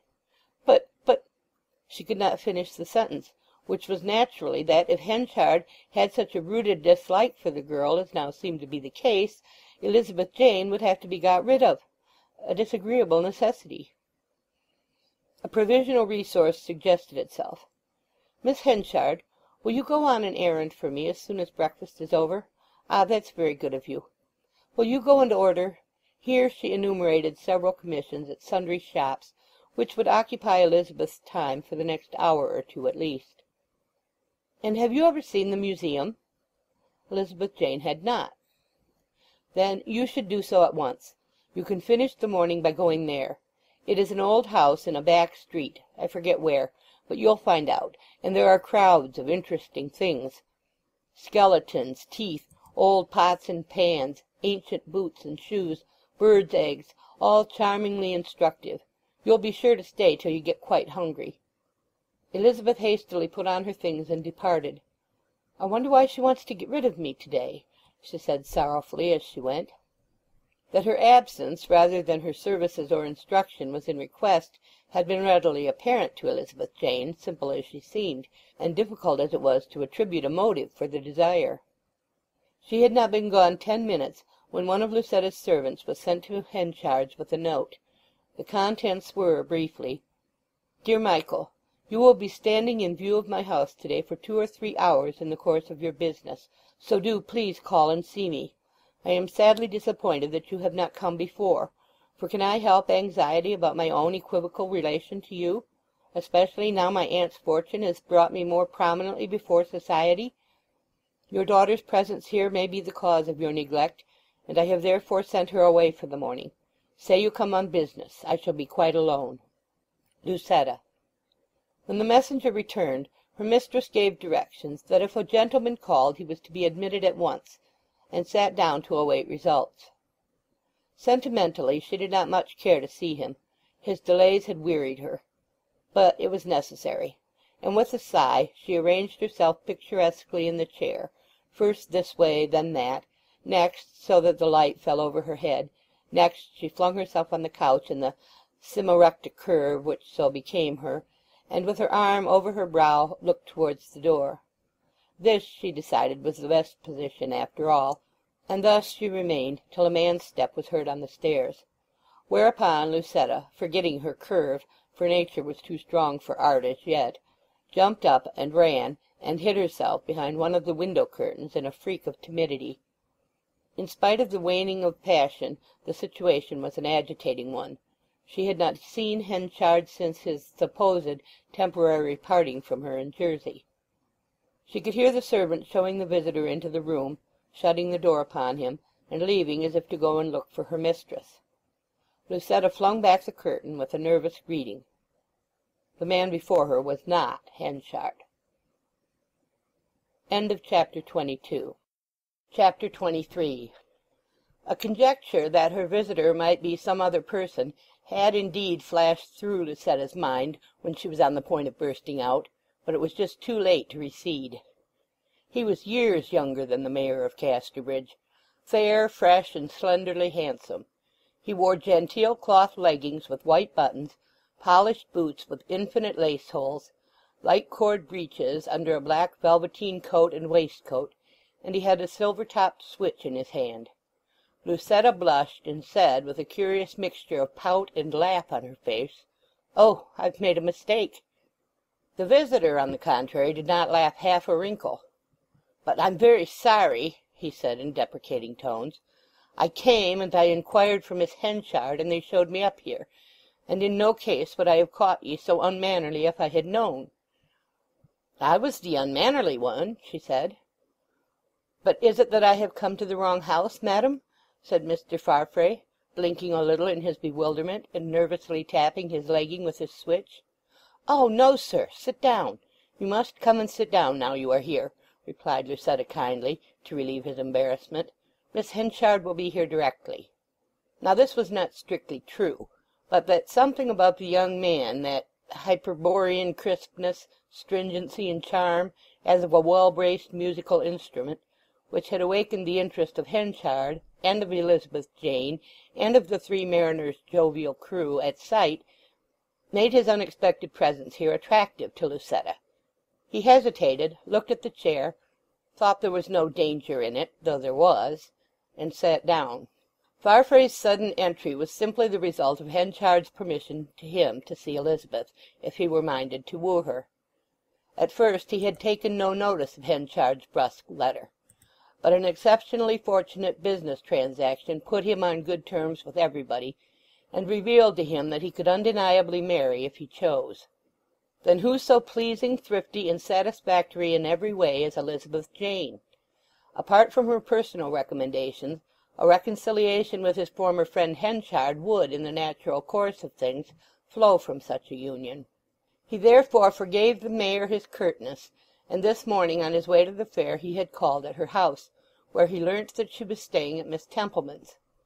A little stimulated at not finding her ready and waiting, so fanciful are men, he hastened on to High Place Hall to encounter no Elizabeth, but its mistress herself. "The fair to-day seems a large one," she said, when by natural deviation their eyes sought the busy scene without. "Your numerous fairs and markets keep me interested. How many things I think of while I watch from here." He seemed in doubt how to answer, and the babble without reached them as they sat, voices as of wavelets on a looping sea, one ever and anon rising above the rest. "Do you look out often?" he asked. "Yes, very often."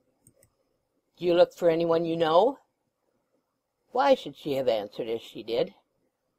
"I look as at a picture merely, but," she went on, turning pleasantly to him, "I may do so now. I may look for you. You are always there, are you not? Ah, I don't mean it seriously, but it is amusing to look for somebody one knows in a crowd, even if one does not want him. It takes off the terrible oppressiveness of being surrounded by a throng and having no point of junction with it through a single individual." "Eh, maybe you'll be very lonely, ma'am?" "Nobody knows how lonely." "But you are rich, they say." "If so, I don't know how to enjoy my riches. I came to Casterbridge thinking I should like to live here, but I wonder if I shall." "Where did ye come from, ma'am?" "The neighbourhood of Bath." "And I from near Edinburgh," he murmured. "It's better to stay at home, and that's true, but a man must live where his money is made. It is a great pity, but it's always so. Yet I've done very well this year. Oh yes," he went on with ingenuous enthusiasm.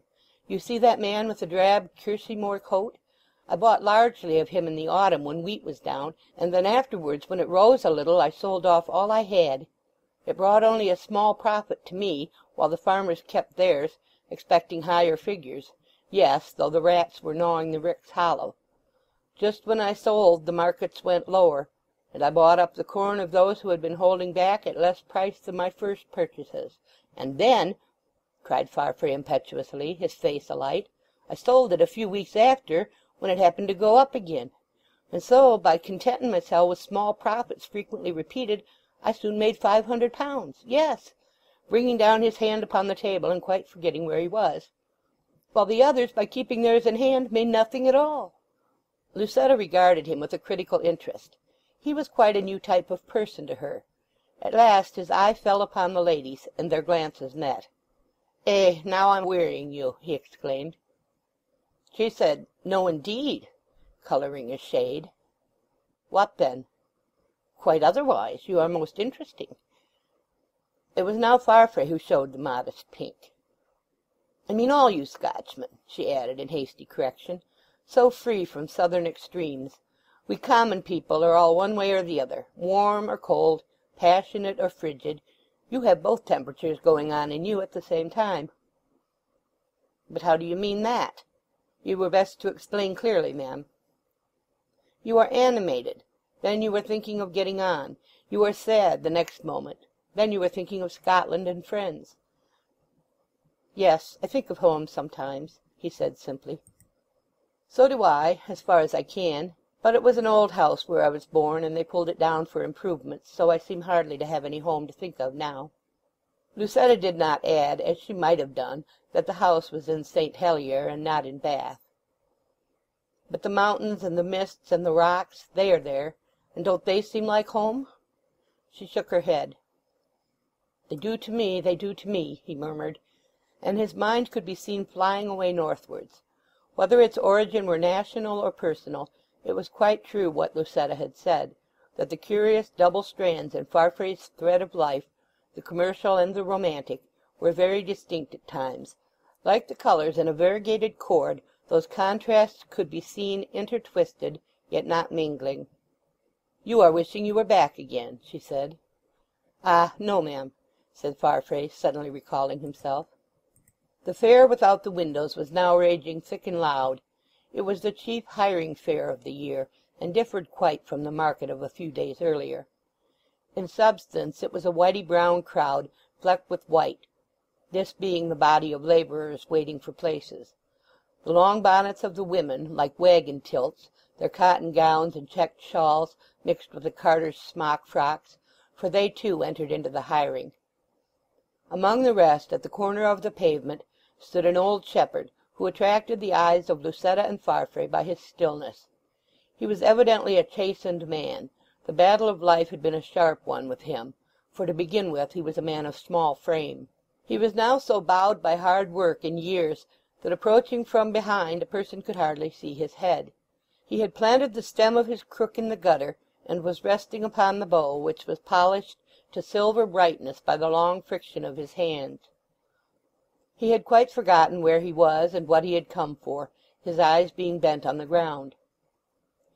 A little way off negotiations were proceeding which had reference to him, but he did not hear them, and there seemed to be passing through his mind pleasant visions of the hiring successes of his prime, when his skill laid open to him any farm for the asking.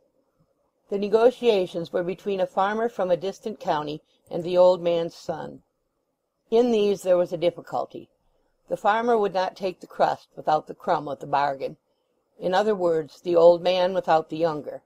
And the son had a sweetheart on his present farm who stood by, waiting the issue with pale lips. "I'm sorry to leave ye, Nelly," said the young man with emotion, "but you see I can't starve father, and he's out o' work at Leyday. 'Tis only 35 mile." The girl's lips quivered. 35 mile!" she murmured. "Ah, 'tis enough.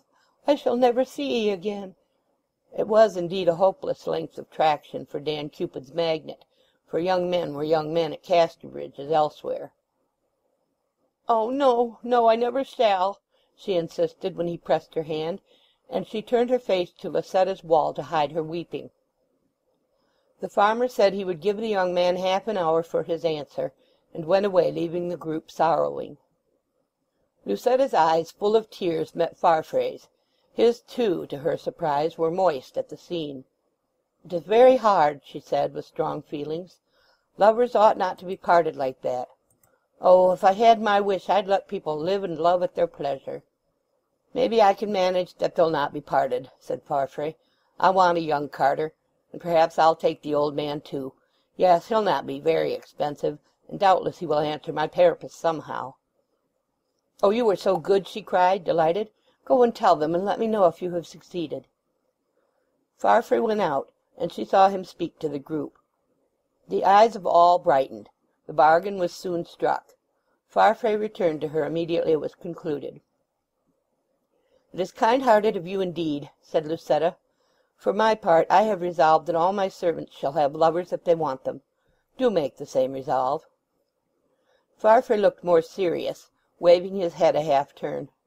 "I must be a little stricter than that," he said. "Why?" "You are a thriving woman, and I am a struggling hay and corn merchant." "I am a very ambitious woman." "Ah, well, I cannot explain. I don't know how to talk to ladies, ambitious or no, and that's true," said Donald with grave regret. "I try to be civil to a' folk, no more." "I see you are as you say," replied she, sensibly getting the upper hand in these exchanges of sentiment. Under this revelation of insight Farfrae again looked out of the window into the thick of the fair. Two farmers met and shook hands, and being quite near the window their remarks could be heard as others had been. "Have you seen young Mr. Farfrae this morning?" asked one. "He promised to meet me here at the stroke of 12, but I've gone athwart and about the fair half a dozen times, and never a sign of him, though he's mostly a man to his word." "I quite forgot the engagement," murmured Farfrae. "Now you must go," said she. "Must you not?" "Yes," he replied, but he still remained. "You had better go," she urged. "You will lose a customer." "Now, Miss Templeman, you will make me angry," exclaimed Farfrae. "Then suppose you don't go, but stay a little longer." He looked anxiously at the farmer who was seeking him, and who just then ominously walked across to where Henchard was standing, and he looked into the room and at her.